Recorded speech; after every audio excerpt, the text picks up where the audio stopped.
bitta shaftoli judayam bir biza egoist deb ataladigan nom bilan harakat qilgan. Misol uchun odamlar ba'zan o'zini o'ylashsa, manga deysa nima, egoistmisan deyshadi. Lekin aslida mana shu egoizm, ma'naviy egoizm biz uchun juda foydali va juda manfaatli. Ikkita shaftoli daraxti. Bitta daraxt quyosh nuri kelsa manga degan. Narigi shaftoli daraxt endi yangi ekilgan, mayli senga bo'g'irsin. Tagiga o'g'it tashasa, ana bitta shaftoli egoist deb nomlaganimiz manga tortib olar ekan. Keyin narigisi esa mayli ola qol senga bo'lsin. Suv quyishsa hamma suvni tortib olar ekan. Manga maychishim kerak. Narigisi mayli shunga bo'lsin deb suvni ham itarar ekan.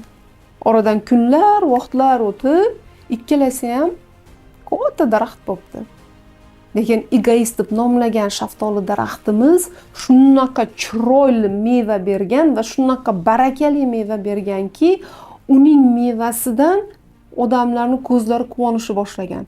Narigi hamma narsa unga bo'lsin degan shaftoli daraxti qanaqa bo'lgan deb o'ylaysizlar? Mevasi yo'q. Soya beray desa, bargi ham kam. Bu daraxtning bahaybatligi anunisidan kamroq. Na uni tagida soya olish uchun o'tirisha oladi, na mevasidan maza qilib iste'mol qilisha oladi. Endi bu hikoya kitobda yozilgan-ku. Bu kitobda nima deyilgan? Ular yaratganni oldida sudni deyiladi-ku. Endi hikoya bo'lgandan keyin o'xshatish bilan chiroyli qilib izohlab berishgan. Yaratganni oldida turganda va yaratgan so'rayapti. Men senga suv berdim. O'zingga qo'llamading, lekin sen uchun ham bor edi. Men senga quyosh nuri bilan isitdim. Senga kerakli bo'lgan vitamin bor edi. Sen olmading. Men senga o'g'it berdim. Sen использовать qilmading. Xo'p, nega unaqa qilding? deb so'rar ekan. Endi ikkinchisi. Egoist deb nomlagan daraxtimiz. Xo'sh, suv berdim olding, o'g'it berdim ichding, quyosh nuri bilan maza qilib tovlanding. Endi berish vaqti keldi degan ekan. Boshqalarga bo'lsin degan daraxtning ahvoli qanaqa bo'ldi? Bergan ne'matlardan foydalanmading, imkoniyatlardan foydalanmading. Unga nisbatan zamechaniya keldi. Ikkinchi daraxtchi mayli olding, qo'llanding, yeding, ichding, endi o'sha bilan bo'lish deyapti. Xuddi shunaqa.